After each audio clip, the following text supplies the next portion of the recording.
చంద్రబాబు తొలిసారి సీఎంగా ప్రమాణ స్వీకారం చేసి సెప్టెంబర్ 1కి 30 ఏళ్లవుతుందని టీడీపీ నేత అశోక్ బాబు అన్నారు. చంద్రబాబు తన రాజకీయ జీవితంలో రాష్ట్ర అభివృద్ధి కోసమే ఆలోచించారని తెలిపారు. అందుకే ఆయన ఏ నిర్ణయం తీసుకున్నా సక్సెస్ అయిందని చెప్పారు. ఆయన ఏ నిర్ణయం తీసుకున్నా దూరదృష్టితో ఈ సమాజం బాగుపడాలని చెప్పి నిర్ణయం తీసుకున్నారు తప్ప స్వల్పకాలిక లాభాల కోసం ఆయన ఎప్పుడు నిర్ణయం తీసుకోలే.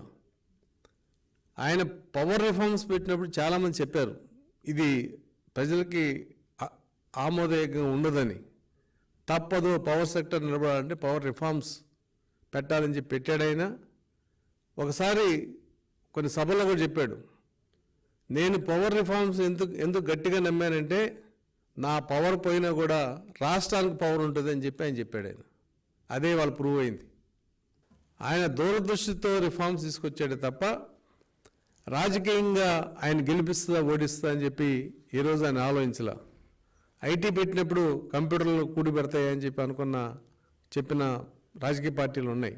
అయినా ఆయన వెరవలేదు. ఖచ్చితంగా ఐటీ రంగం డెవలప్ అవుద్ది, మరి యువతకి ఉపాధి దొరుకుతుందని చెప్పి ఆయన నమ్మాడు. ఇవాళ